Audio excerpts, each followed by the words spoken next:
नमस्कार दोस्तों, आज जानेंगे झारखंड की तमाम बड़ी खबरें। अगर आपने अभी तक हमारे चैनल को सब्सक्राइब नहीं किया है तो चैनल को सब्सक्राइब कर ले। उसके साथ ही आप झारखंड के जिस भी जिले से हैं अपने जिले का नाम कमेंट कर दे ताकि आपके जिले का भी न्यूज आपको बता सके। विधायक प्रतिनिधि पंकज मिश्रा के बाद ईडी के हाथे कैसे चढ़ा हेमंत सोरेन का मीडिया सलाहकार। दरअसल आपको बता दें कि अवैध खनन, टेंडर विवाद आदि से संबंधित मामले में मनी लॉन्ड्रिंग के तहत अनुसंधान कर रही ईडी की टीम ने मुख्यमंत्री हेमंत सोरेन के बरहेड़ विधानसभा क्षेत्र के विधायक प्रतिनिधि पंकज मिश्रा को रिमांड पर लेने के बाद अब मुख्यमंत्री के प्रेस सलाहकार अभिषेक प्रसाद और पिंटू को भी पूछताछ के लिए बुलाया है। पिंटू को समन जारी करने से पूर्व पिछले 2.5 महीने में ईडी ने संताल के क्षेत्र में साक्ष्य जुटाने के लिए मेहनत की है। साहिबगंज में अवैध खनन, अवैध परिवहन व काली कमाई के अर्थशास्त्र को भौतिक सत्यापन, जब्त कागजात की जांच, खनन व परिवहन संचालकों से पूछताछ में मिले 100 करोड़ के अवैध कारोबार की जानकारी मिली है। कांग्रेस ने बुलाई विधायकों की बैठक, क्रॉस वोटिंग पर क्लास लेंगे अविनाश पांडे। दरअसल आपको बता दें कि विधानसभा के मानसून सत्र से ठीक पहले कांग्रेस विधायक दल की बैठक गुरुवार को होगी। इस दौरान पिछले कुछ दिनों में कांग्रेस के अंदर घटित घटनाओं में विस्तार पर चर्चा होगी। सबसे अहम होगा राष्ट्रपति चुनाव में क्रॉस वोटिंग का मुद्दा। पार्टी लाइन से अलग जाकर कांग्रेस विधायकों के द्वारा राजद उम्मीदवार को वोट दिए जाने के कारण जानकारी भी मिल जाएगी। इस मामले पर विधायक दल के नेता आलमगीर आलम और प्रदेश अध्यक्ष राजेश ठाकुर से रिपोर्ट भी मांगी गई थी। दरअसल आपको बता दें कि माना जा रहा है कि दोनों नेता मुलाकात के दौरान ही अपनी रिपोर्ट देंगे। विधायक दल की बैठक में यूं ही सदन के अंदर विभिन्न मुद्दों पर चर्चा होनी है, लेकिन इस दौरान पार्टी के अंदरूनी मामले भी उठेंगे। काले कारोबार का किला ढहा, 75 करोड़ की संपत्ति जब्त, हेमंत सोरेन के खास है पंकज मिश्रा। दरअसल आपको बता दें कि टेंडर विवाद, अवैध खनन, परिवहन में मनी लॉन्ड्रिंग के तहत अनुसंधान कर रही ईडी की टीम ने पिछले 3 दिनों के भीतर साहिबगंज में बड़ी कार्रवाई की है। अनुसंधान के दौरान ईडी ने मुख्यमंत्री हेमंत सोरेन के बरहेड़ विधानसभा क्षेत्र के विधायक प्रतिनिधि पंकज मिश्रा को गिरफ्तार किया था।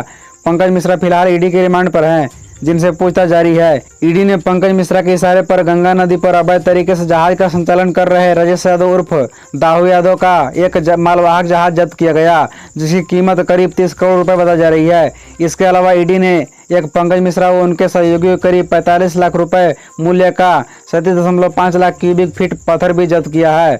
2 दिनों के भीतर ईडी ने करीब 35 करोड़ रुपए मूल्य की संपत्ति जब्त की है। असेंबली की सर्वदलीय बैठक में नहीं पहुंचे बीजेपी विधायक।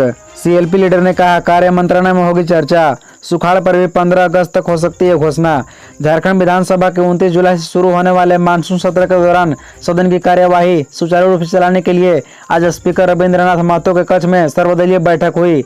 बैठक में विपक्षी बीजेपी के विधायक शामिल नहीं हुए, जबकि सत्ता पक्ष की तरफ से झारखंड मुक्ति मोर्चा और कांग्रेस समेत भाकपा माले के विधायक बैठक में शामिल हुए। बैठक के बाद कांग्रेस विधायक दल के नेता आलमगीर आलम ने कहा कि 1 अगस्त को राज्य में सुखाड़ जैसे संभावित हालात पर सदन में चर्चा होगी। मानसून सत्र को लेकर बुलाई गई बैठक में मुख्यमंत्री हेमंत सोरेन भी शामिल हुए।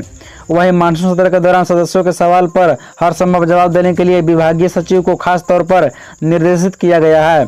बता दें कि झारखंड विधानसभा का मानसून सत्र 29 जुलाई से शुरू होने जा रहा है, जो 5 अगस्त तक चलेगा। खनन लीज केस, हेमंत सोरेन और झारखंड सरकार की याचिका पर सुप्रीम कोर्ट सुनवाई को तैयार। दरअसल आपको बता दें कि उच्चतम न्यायालय झारखंड सरकार और मुख्यमंत्री हेमंत सोरेन की 2 अलग-अलग याचिकाओं पर बृहस्पतिवार को सुनवाई के लिए तैयार हो गया। याचिकाएं उच्च न्यायालय के उस आदेश के विरुद्ध तैयार की गई थी जिसमें खनन के पट्टे देने के कथित अनियमितताओं के चलते हेमंत सोरेन के खिलाफ जांच के लिए एक जनहित याचिका की पोषणीयता स्वीकार कर ली थी। भारत के प्रधान न्यायाधीश एनवी रमन, न्यायमूर्ति कृष्ण मुरारी और न्यायमूर्ति हिमा कोहली की एक पीठ ने वरिष्ठ अधिवक्ता कपिल सिब्बल की दलीलों का संज्ञान लिया, जो झारखंड सरकार की ओर से पेश हुए थे। सिब्बल ने कहा कि इस मामले पर तत्काल सुनवाई होनी चाहिए। सिब्बल ने कहा कि 18 जुलाई को शीर्ष अदालतों की ओर से आश्वासन मिलने के बावजूद मामले को सूचीबद्ध नहीं किया गया। पीठ ने कहा 28 जुलाई के लिए इसे सूचीबद्ध करते हैं। सिब्बल तथा सोरेन की ओर से पेश हुई अन्य वरिष्ठ अधिवक्ता मीनाक्षी अरोड़ा द्वारा 18 जुलाई को याचिकाओं को तत्काल सुनवाई के लिए सूचीबद्ध किया गया था। मानसून ने दिया धोखा, झारखंड को सूखाग्रस्त घोषित करने की तैयारी में हेमंत सरकार। दरअसल आपको बता दें कि झारखंड में सुखाड़ की आशंका को लेकर कृषि विभाग सतर्क हो गया है। राज्य को सूखाग्रस्त घोषित करने की तैयारी पूरी कर ली गई है। कृषि विभाग इसकी विस्तृत रिपोर्ट तैयार करने में जुट गया है। रिपोर्ट तैयार होते ही कृषि मंत्री और आपदा प्रबंधन विभाग की जल्द बैठक होगी। इसके बाद आपदा प्रबंधन राज्य को सूखाग्रस्त घोषित करने की तैयारी करेगा। मंगलवार को कृषि मंत्री बादल पत्रलेख ने विभागीय अधिकारियों, कृषि विज्ञान केंद्र और बिरसा कृषि विश्वविद्यालय के वैज्ञानिकों के साथ सूखे के हालात पर मंथन किया। मंत्री ने कहा कि झारखंड को खरीफ की फसल बुरी तरह प्रभावित हुई है। बैठक के बाद कृषि मंत्री बादल पत्रलेख ने स्वयं आपदा प्रबंधन विभाग के मंत्री बन्ना गुप्ता से मिलकर सूखे के हालात पर चर्चा की। दोनों विभागीय मंत्रियों ने माना कि झारखंड के किसानों को राहत देने के लिए राज्य को सूखाग्रस्त घोषित करने की भी जरूरी होगा।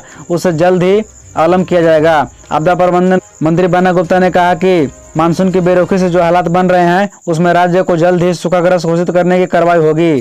किसानों को जल्द राहत देने के लिए सरकार हर संभव प्रयास करेगी। वहीं कृषि मंत्री बादल पत्रलेख ने कहा कि राज्य में भीषण सुखाड़ की आशंका प्रबल होती जा रही है। सबसे कम बारिश की वजह से बुआई का काम काफी प्रभावित हुआ है। राज्य को सुखाड़ घोषित करने की तैयारी की जा रही है। झारखंड भी पहुंच गया मंकी पॉक्स। गढ़वा में 11 साल की बच्ची में दिखे लक्षण। दरअसल आपको बता दें कि राज्य में एक तरफ कोरोना का संक्रमण तेजी से बढ़ रही है, वहीं दूसरी तरफ मंकी पॉक्स के भी पहुंचने की आशंका प्रबल हो गई है। मंगलवार को गढ़वा में इस बीमारी से एक संदिग्ध मरीज मिली है। बच्ची में जो लक्षण मिले हैं उनसे मंकी पॉक्स का संक्रमण होने की संभावना जताई जा रही है। बच्ची गढ़वा के टंडवा में रहने वाली है, जिसकी उम्र लगभग 11 वर्ष है। बच्ची के हाथ पैर में फफोले उग गए हैं, बुखार भी आ रहा है। जिला स्वास्थ्य महकमे को जब इसकी जानकारी मिली तो अविलंब उसे भर्ती कर लिया गया।